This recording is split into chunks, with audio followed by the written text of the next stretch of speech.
Thanks for tuning in to the Playbook ATS Podcast for another Friday, the 1st of May, 2026. I'm filling in, of course, for host Mark Lawrence, who will return at some point in the next 60 days as he is in his work basement getting ready for the 2026 football season for the Playbook Guide. So as soon as he comes out, I will return to my role. Of course, Jim Feist and Andy Iskoe are always in their roles as our top handicappers and continue to be on a heck of a run, gentlemen. A combined 15-1 over the last 2 weeks, with Jim Feist holding an incredible 10-0 record since we started this. So how about that? Can't do better than that, guys. Well, in the the only way you do better than 10-0 is go 11-0. You know, in the 6 decades I've been doing this, I probably had some customers that would be complaining. Why didn't you have 11 games? There's the complaint. Yeah. Right. So we're going to get into both the NBA playoffs and Major League Baseball as Jim tries to go for 11 straight. And let's start off with the NBA. So we have 3 game 6s and then a game 7. The first thing I got to ask you guys, though, about that game 7 between Boston and Philly. And I know that, Jim, when we talked about this series on Tuesday and, big line and Celtics supposed to just get rid of the Sixers and, it's kind of over, just like the other big line that day. What was it? The San Antonio game, I think it was. Well, they took care of business, but Boston couldn't.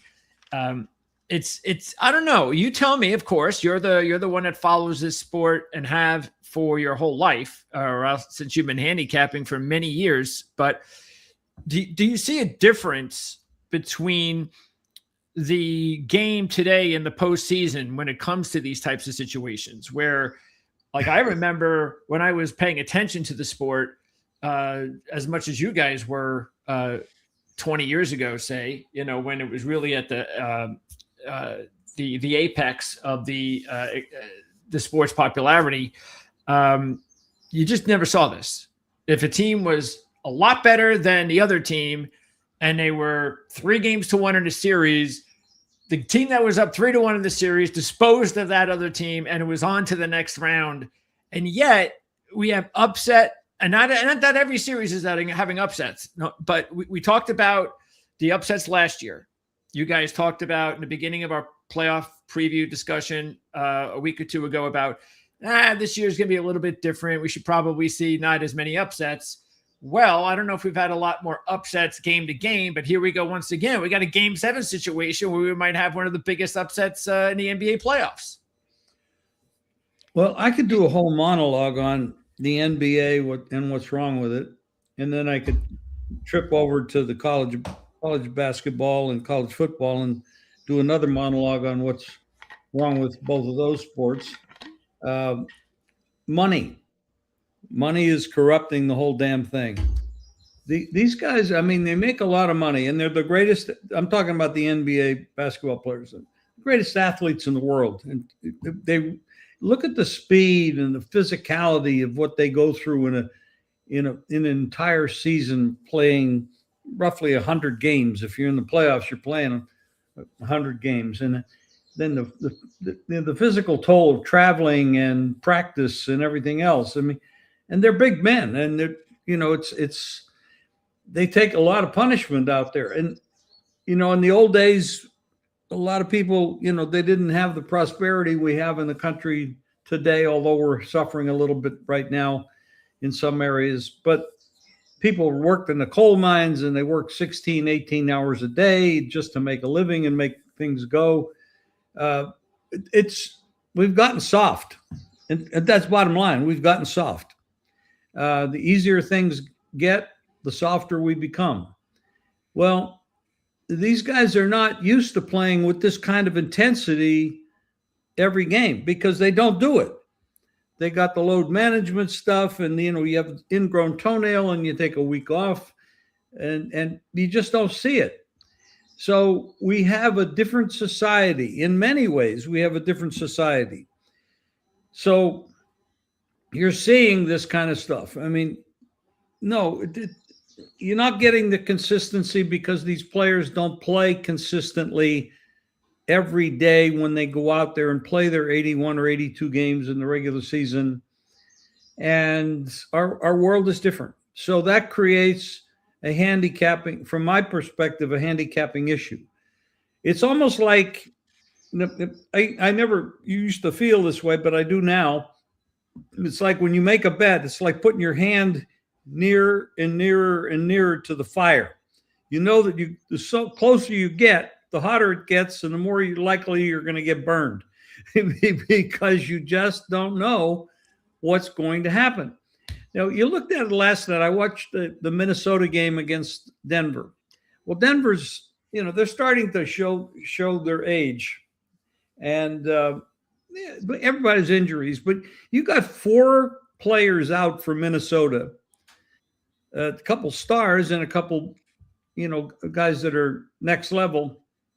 And they were just much the better team. Now, the game was closer because of, the physicality of Jokic, but he's getting older too. And, I don't think the guy can hit a 3-point shot anymore because the age is catching up to him. And that's what happens. There's not everybody's as physically fit at 41 years old, 42 years old as LeBron James. And he's incredible, but he's not the guy he was 20 years ago either. But he is incredible for somebody playing this game at that age. So Minnesota had 4 guys down. Yes. And they won. I think 3 guys, I think it was the first time that a team in the playoffs with 3 double-digit scorers missing won a game. Wow. In the playoffs. And then what's that series now? Over? The thing about Minnesota is they're younger and deeper. That's the key. And when you look at, I'm not trying to handicap these games. I'm not trying to I don't make public political statements, and I'm not going to make a broad statement for everything. You're not Steve Kerr, in other words. Everybody's different. The Houston LA game, which we got a big one coming up, obviously. It's a game 6. Houston is a much younger team. Now, Durant is one of the greatest players that ever played the game, but he's not playing. LeBron is one of the greatest players that ever played, and everybody can argue who's the best ever and all that crap. Oh, there's no argument, but go ahead. I'm not getting into that. Yeah. No, because I would lose the argument because I would say Wilt Chamberlain, when you consider the entirety of his career and what he did, went from leading the league years in scoring to leading the league in assists. He could have led the league in anything he wanted to lead it in because he was such a physical, dominant player. Person. It was an incredible basketball player, but a physical. If I recall correctly, the year when he averaged, not scored, averaged over 50 points per game, I don't think he fouled out of a game.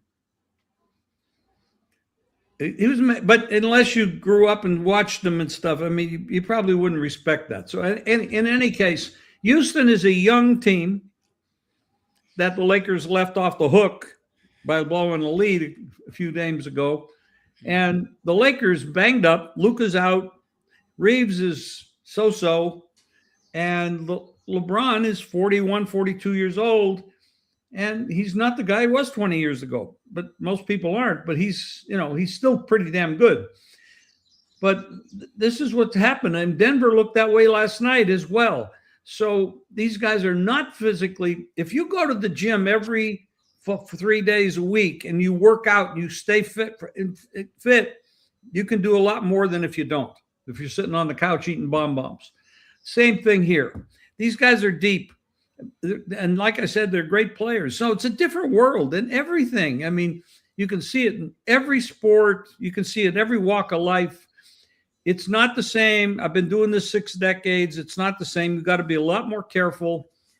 What explains what's going on with Boston? Because you said that you don't.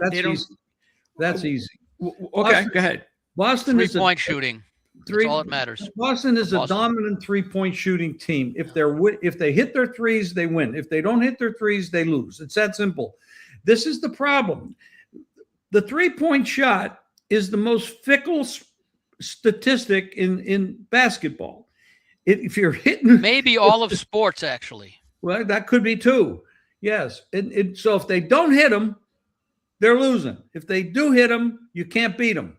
And because they have a tremendous amount of talent and a tremendous amount of great three-point shooting guys, but they don't always hit them.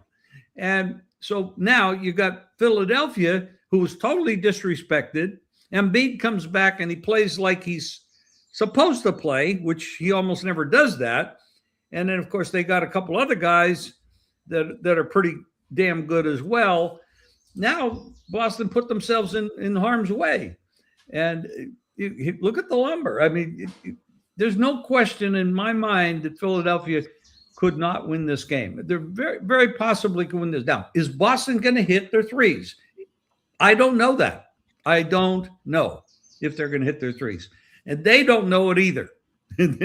So Philadelphia doesn't depend on the three as much. So they're more likely. How's Boston going to stop Embiid, what he's shown the past couple of games? The question with Embiid is, can he play back-to-back good games? This guy's if he's healthy, and he appears to be. If he's healthy, he's a horse. You can't deny that. You know, going forward for the Celtics' chances to, let's say, win the East and win the NBA championship, or I'm sorry, for Philadelphia to go ahead, you do have to consider the possibility that, given his history, somewhere along the way, there's a good chance Embiid might miss a couple of games, and there goes Philly. I guarantee you this. None of the Eastern teams are going to beat OKC. It's not going to happen.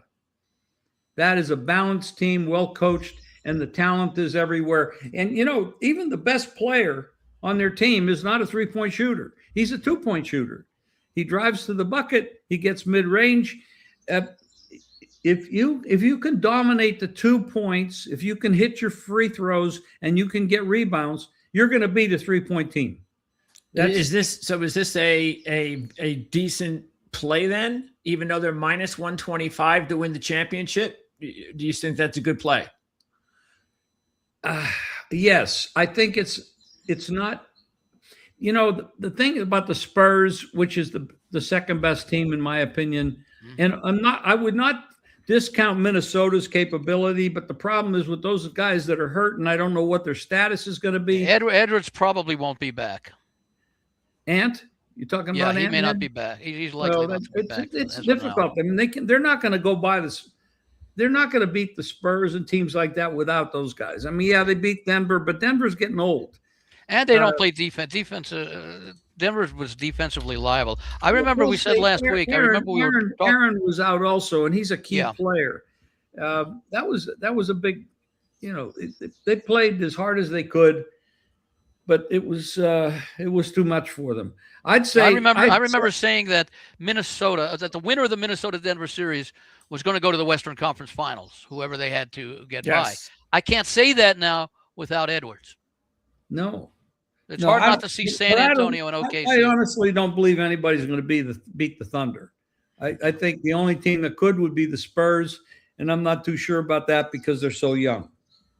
But there's no question. Wemby's an amazing player, and he's growing and getting stronger, and he's got so much talent, and you're not going to get close to the bucket. But I'd say the Thunder at 125 is not a bad play. Yeah. Honestly. I think Philadelphia has a chance at 7.5 or 8 points. I definitely do. Okay. I don't know what to make of what the Knicks did the other night. First of all, they had a dominant presence down low because they're bigger. Once they learned that they had to go through their big men, Atlanta had a problem. Mike Brown, the Knicks coach, admitted as much, which is why after I think it was game 3, he actually made some changes that they had discussed earlier in the series. They lost those 2 one-point games. And we saw in games 4, 5, and 6 the kind of Knicks team that we expected to see in the postseason. And that may carry on well. And the question, I was listening to New York sports radio, a lot of fans of the teams and all that. And they were talking this morning on the show, who would the Knicks rather play, Boston or Philadelphia?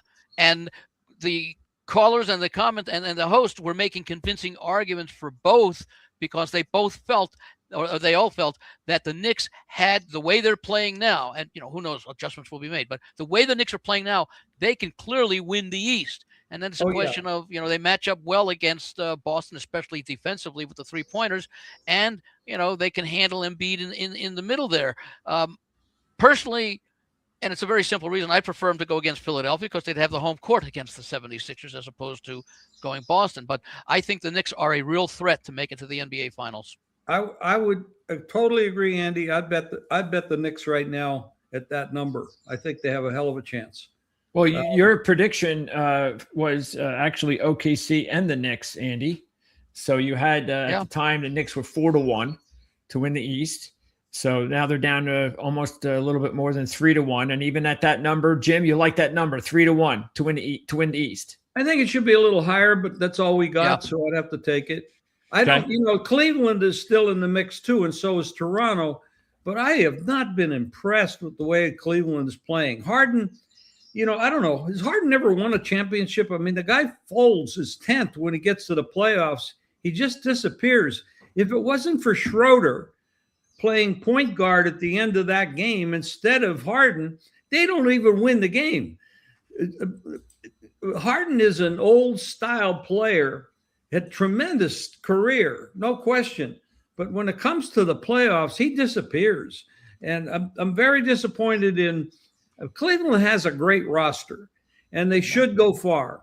And a matter of fact, I mean, you put them up against anybody in the East, and they could definitely do damage. But I just don't trust them. Schroeder looked a lot better. You've got to come into the playoffs with a solid up-tempo game. You cannot play dribble, run a screen and shoot it just doesn't work. You've got to attack the basket at some point. And by the way, Minnesota has a player, I don't know if you noticed it. This kid, I think, came out of Illinois, Shannon. My God, does this guy drink like 10 Red Bulls every quarter? I mean, he is so fast. He's impossible to stop. If you don't play him right, he's at the basket. This guy he's only playing because there's other guys that are hurt. Yeah. And all of a sudden, a star is born. I don't know if you noticed that last night or not. Yeah, Terrence Shannon has been a nice contributor on the years. Yes. He hasn't been doing all that much because he's been, spot player. I'm trying to say right now, averages 12 minutes a game. But certainly he's shown his ability, and I think, if I recall correctly, he is from Illinois. He's still at the nice young age of 25, so he could be part of that future. I've liked this Minnesota team for the last 3 or 4 years. I felt that they were always in contention, but for some reason they just couldn't get over the hump. I don't know if this will be the year, but I could certainly see Minnesota giving OKC or San Antonio a competitive series. I would not be surprised. Well, again, without Edwards, it's tough, but I could certainly see them being competitive, and I could see them taking the series 6 games, probably coming up short. Okay, so let's get your picks before we move on to the Major League Baseball. Again, there are 3 games today, and then you have the Game 7 tomorrow. So what is your top pick? We'll start with Andy. Andy, give us your top play in the NBA. The 3 that I am looking at, actually. Oh, you got I'm 3. looking. Yeah, okay. Tonight I like Orlando tonight. Orlando again. Okay. Yeah, at home. The line was bet up. Detroit from 2.5 to 4. Detroit had a nice season. Are they as good as 60-22? That's their record. But once again, once you get beyond Cunningham, they have some difficulty in finding options. So I like the way that Orlando has been playing throughout the series, even if they didn't look all that good over the second half of the regular season. And then I'm going to go both side and total in the Boston-Philadelphia game. I like Philadelphia plus the points. I think they are 7-3 against Boston this year, including a couple of games in which they covered without winning the game, in a loss. And I think 8 of the 10 games have stayed under the total, if I remember correctly, between Boston and Philly. So you're going under. I'm going under, and I'm taking the points with Philly. And how many points you have? Let me 7.5 or 8? I am showing right now on that game, I am showing a solid 7.5. Okay. And the total has come down in recognition of that. What I mentioned, 212 was the opener. It's now down to 206.5. So that might be only a half unit play on the total because they didn't get in early enough on that. As far as the Orlando game is, that's there are 3.5s and 4s out there. So a lot of the major places are at 4 right now. Okay. So Orlando and then Philly and the under. Okay. That's Andy. Jim, what do you like in the NBA? Toronto plus 4.5. Toronto. Yep. I agree. Okay. Orlando plus 4. I see DraftKings at 4.5, and I see I see some 3.5s here though too here in Vegas. Some of the I see South Point at 4. Yeah, I see Westgate at 4. So I'll take 4. Okay, to make it fair. Okay, and then I have a money line play on Houston, but I will not lay the points. I don't think they have blowout potential, but I definitely bet the money line Houston, the money line. And minus I'm going to 160. I'll give you one more. I take Philadelphia plus 7.5. 7.5.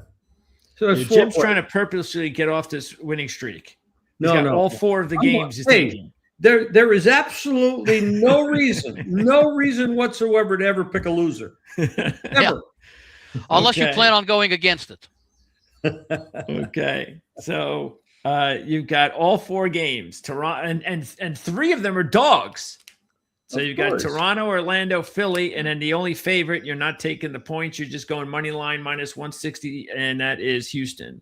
Right. My only concern, and I do agree with Toronto, my only concern is that they were in really good position for most of that game to win in Cleveland the other night and take a 3-game to lead home. But I feel comfortable because they are at home here as opposed to being in position to taking a 3-2 lead if it were a home and they gave up that lead and lost the game and now went on the road. It's not that situation. So I feel I would not even mind putting a little bit of a money line play on Toronto. Their season's on the line here. They have, they have a lot of confidence. I don't trust Harden, and I know he's the starting point guard. I just don't trust him. He doesn't. He just fades. If he's not a team leader. If they were starting Schroeder instead of him, I would not make this play. How many teams has he been on? 100, but he's very good. Yeah, but that's the problem. I'm sorry, but you can't be a leader if you're on 100 teams. You just can't. I'll tell you, watch him play and tell me you don't want him on your team. But you just kind of said it before. He doesn't do anything in the postseason. No, I'm talking about Harden. That's what I'm talking about. Who were you talking about before? Well, I'm Schroeder. Schroeder's also been around a lot, but Schroeder he brings energy to the team. Harden. Oh yeah, I'm not knocking Harden. The guy's had a great career. I mean, how many times this guy scored 40, 50 points? I mean, it was incredible.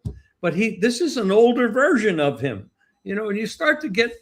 You got to remember they've all played 60, 80 games, whether they played or took time off or not, but they've been around. It's a long season. And the older you are, the slower you get. I can attest to that. So let me see. So has he ever won a championship? I don't. Andy, do you know that? I don't think he has right now. I don't recall.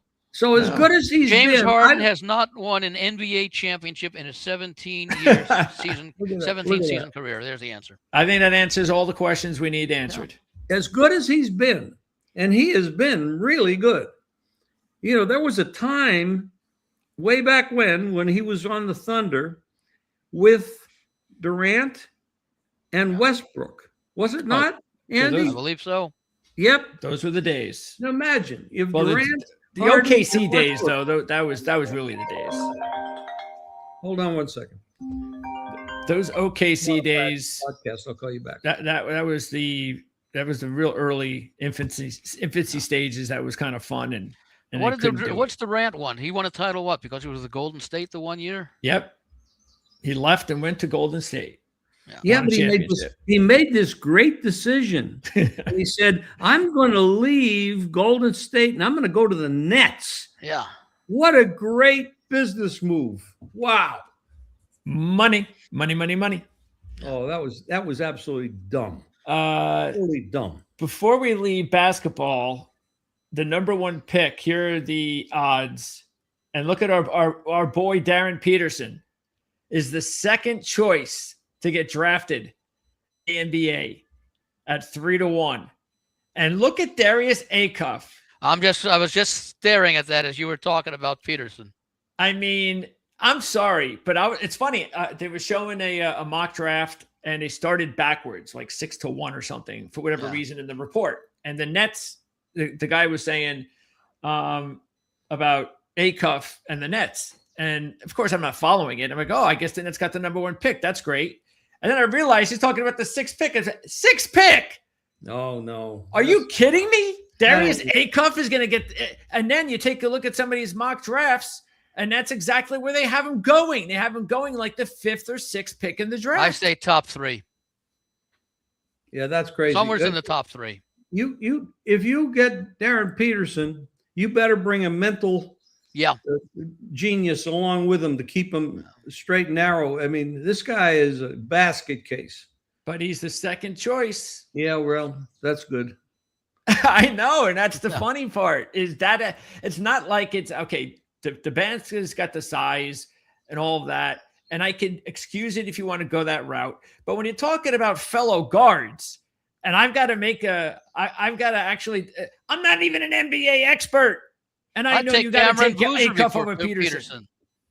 I take Cameron Boozer before Peterson. Absolutely, but again, I'm talking just guards. How in the world do you take Peterson over Acuff? How? What is it that they're seeing in Peterson that they don't see in Acuff? I don't understand it. No, I can't answer that question, but so anyway. But I'm not a scout. Yeah, like they always get it right? Apparently they're wrong on this one again. Okay, so let's now talk about Major League Baseball. A lot of winning going on with you guys in baseball. Jim, matter of fact, you're on a 7-game mark, 7-0 in Major League Baseball. So I know you're not going to take 12 games like you were with basketball taking all 4. So well, actually, I'm really going to be light today. I don't really like the card today that much. My same thoughts, Jim. This is not a very attractive schedule. I don't know who the best pitcher. Maybe Robbie Ray's the best pitcher going today. Oh, it's one of those deals. But San Francisco's coming off of a doubleheader yesterday. Are there any good series this weekend? I would, I don't know. This is a tough card. It's a real tough card. It really is. No good matchups. Oh, they're all good matchups. Oh, no, they're not. Come on. That's what you can't. It's hard to really have confidence in anything. But I'm going through all these games, and these are really bad matchups. They're really bad. There's no good series this weekend. No. Maybe the Dodgers and the Cardinals might be the best series. I don't even know how good the Cardinals are actually playing, but we're certainly not. I could see that one. I could see that being a high scoring game tonight. Over 8 is not unreasonable in that one. Going against. So what do you guys like? Let's get. I mean, you don't have to take any games if you don't want to. You can pass. I gotta have one. Okay. What you got, guys? I'll go with the over in the Cardinal Dodger game. Sheehan for the Dodgers. Liberator, I guess, for St. Louis. They're both Liberator. Not very good. Yeah, not very good form. So you're gonna go at L.A. St. Louis. You said over. Oh yeah. Over the 8. Yeah. Okay, that's Andy's baseball play of Friday. Jim, what's your baseball play of Friday? Okay. Because you had the Yankees on Tuesday night and the under in the first 4 innings, and both hit in the pitching matchup in that one. But what was the reason why the New York Mets, with all the money in the world, didn't hold on to DeGrom? Well, DeGrom I think it was DeGrom's choice to go to Texas. He didn't want to stay with New York anymore. Well, I you think gotta he did, remember, but too, I think he he's got got a better. He's had quite a history of injuries too. Yeah. So I don't know why my phone has to ring every time I get on a podcast. I don't Could know leave why it outside the the Mets. other room. Yeah, I don't know why the Mets didn't do more to sign Alonso. Now Alonso's struggling in Baltimore, but you didn't know that how he was going to perform. But Yeah, they're doing pretty well. And the Mets are under a lot. They broke up the core of that team after last season, despite Alonso, Nimmo, Jeff McNeil, all three very productive guys, and they let them walk, and they got a bunch of old timers to replace them. I'm going to give now you they're 3-17 in the last 20. Arizona and the Cubs over. Oh, first game of the day, Arizona. And that may have a very short shelf life, however, because it's an 11:20 a.m. game, but it still counts. It's only an hour away. Arizona Cubs. You said what? Over 7. 7, yeah. All right, there you go. That is those. Not a lot going on in baseball. I'll give one more play. Bonus play. Yeah, I'm gonna go. I like Warren with the Yankees. I think they're going up against Povich. I'm so sure Yes, on Don Best Povich right now, and Warren. But I like the Yankees on the run line on that one. Minus 194. No, not on the run line. You're talking about minus 1.5. Minus 1.5. They plus are 109. Yeah, I'm seeing plus 110 to 115, depending upon where you. Minus 1.5. New York over Baltimore. What's the reason Baltimore. for that? Warren's pitching very nicely as a member of the rotation, and Baltimore's just not. They're just not hitting. Okay, sounds good. All right, so there you go. That is it for this week. If you are interested in the big sporting event of the weekend, which is the Kentucky Derby, you can check out. How good is? By the way, Greg, I was going to ask you, how good is Renegade coming out of that number 1 post? He's not going to win. He's in deep trouble. Deep doo-doo. That's what I thought, yeah. Yeah. What's the track conditions expected to be? Unless he's an ultra special horse, which I don't think he is, because we saw that last year in Sovereignty. So I don't think we got a special horse this year. Well, you're going to have a great ride, too, because he's going to get boxed in a lot. Yeah, John talked about it. He's not a front runner, and you need to be a front runner if you're going to come out of that 1 post. So he's going to get lost in the shuffle. So, yeah, it would have to be the ride of Red Ortiz Jr.'s life. What's the track conditions expected to be tomorrow? Should be fine. Excellent, fine. Yeah. Fast ride. Everything should be fine. Kentucky Oaks coming up later today. Matter of fact, John gave a pick. Yes, it's funny. He gave a pick on the Kentucky Oaks on Tuesday, so I went right to the futures and the morning line. I mean, the morning line odds had it 8-1, so I went right to the futures and very few times they'll do it, but the sports books, my sports book Bovada, will do it in the big events where you'll be able to get your price like a future play fixed price thing, and I was able to get it at 12-1. Nice. So I put it at 12-1. So anyway, I checked today, and they're now and it's now 7-1 in the sports book.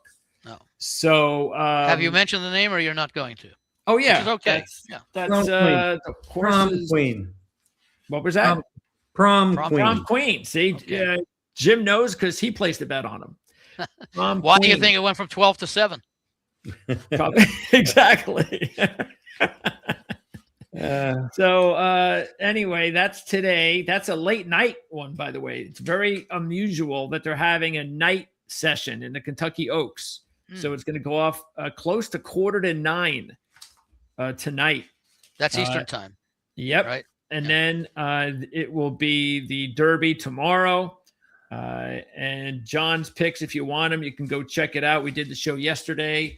That's available right here at Proline TV. We did a full field analysis of both the Oaks and the Derby, and it got the exotics and the long shots and all that. So check it out right here at Proline TV.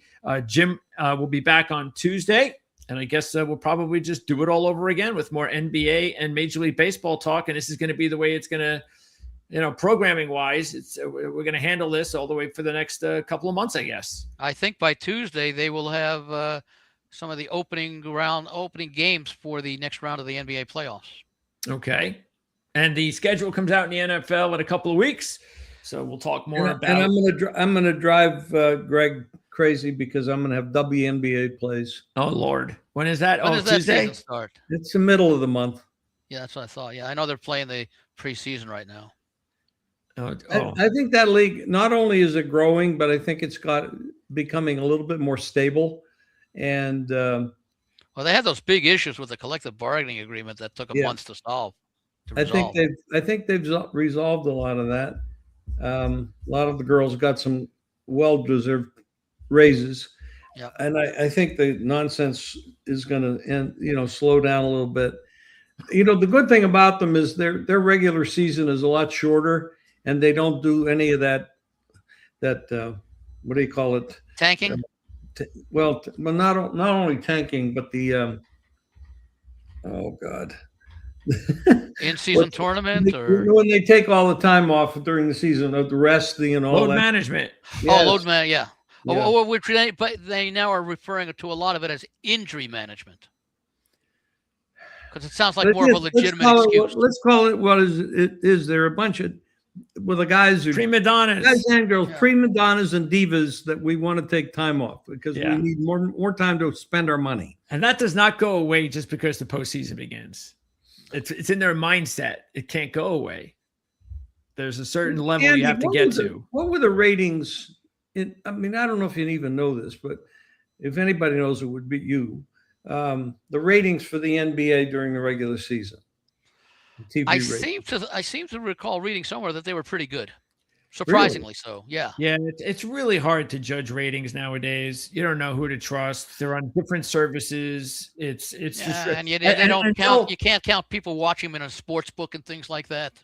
And they also have situations where, they'll count it even if you're only watching it for 2 minutes. They'll count it as a watch. There's so many different things going on today with the ratings. It's just impossible. Well, also, and the various streaming platforms that these games are on now. The first round of the NBA playoffs was what, Amazon Prime and Hulu or something? Yeah. As opposed to network TV and a lot of them. Maybe the best way to measure it would be the advertising rates. Yeah. That could be it. Of course, I don't know how to get those. So, well, just call one of the networks and saying you were looking for a 30-second commercial. Yeah, and you want some statistics. Right. Yeah, the day that'll be the day when I spend money on a 30-second commercial. Oh, you don't have to actually spend. You just say you're interested. Just inquiring. Yeah. Say, I need the information. Send me the marketing Inquiring book. minds want to know. There you go. Yeah, And then we'll put it on the air. Advertisers. We'll go on the air. You're always a the next potential day. advertiser until you write the check. See? All right. So there you go. I'll see everybody on Tuesday with Jim. And then, of course, I'll see everybody tomorrow with the NASCAR report. Best of luck with the Kentucky Derby. And then we'll see everybody back here again next Friday. Andy, have a great weekend. You Okay, too. guys. Both you and Take care. Jim. Have a wonderful Bye-bye. time. Good luck with the races and all that.